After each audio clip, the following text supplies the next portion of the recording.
Let's speak live now to Nationals leader David Littleproud. David, thanks for your time again here on Sky News Australia this morning. Before we get to some domestic matters, just want to get your thoughts on what's been happening in the Middle East this morning. Israeli attacks threatening that ceasefire, they claim in retaliation to attacks on the IDF in Rafah. Hamas claiming it's still committed to the peace process. Overall concerning for Australians, though. We know how invested we are in seeing peace in the Middle East.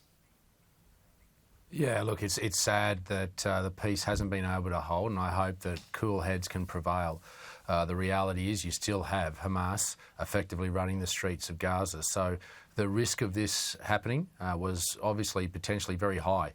So it's important that the Palestinian Authority shows their authority, takes back control of the streets and brings peace back to the streets with Israel and makes sure that this peace plan continues on its trajectory. We can't continue to see these incursions. It erodes the trust and the faith of the trajectory of what Donald Trump has put in place.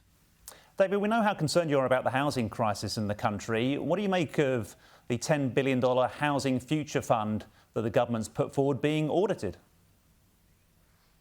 Yeah, well, look, I mean, this is obviously a reflection of the government and not being in control of what is an enormous fund that is a $10 billion punt that they're investing, hoping to get a return to build, get enough return to build some homes. And we're not seeing anything plausible or tactile being delivered. And when you see that there are cultural issues within the organisation that has been called out, obviously there'll be a new head that the minister will handpick to make sure that they abide by what the minister says, rather than have and show some independence. That there's a cultural issue here.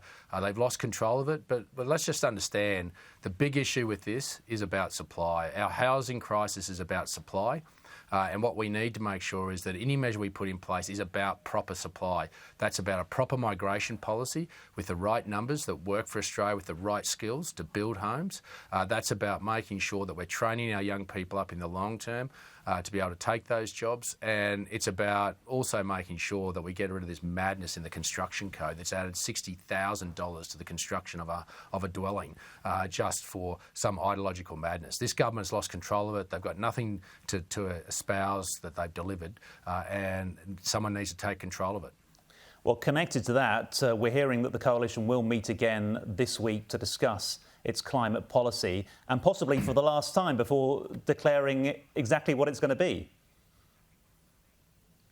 Yeah, and look, the Backbench Committee has taken the role here of bringing together Dan Tehan and the Liberal Party Backbench. The National Party backbenchers will be at our conference on Friday and Saturday, and we'll have another opportunity to meet with Dan Tehan. But the Nationals are working through our own position on this, and it's important that we do that, and then we work constructively with the Liberal Party, where I think there'll be, hopefully, a lot of similarities in our position to theirs, and that we can get to a position that the coalition can take forward and get on with the job of actually showing what this failed, this policy of the government is causing us.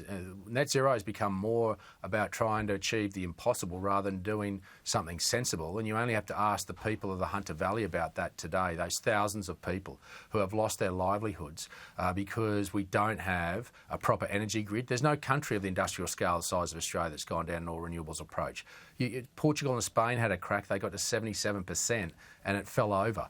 You need baseload power. I mean, you've got Rio saying they've lost the baseload power that they had, which is why they are leaving. It's unviable. If that's not a strong message on top of the others like Mount Isa, Whyalla, Port Pirie, Hobart, that you have already put out over $3 billion in bailouts, the message is clear. We've got to do something different. OK, David Littleproud, again, thank you.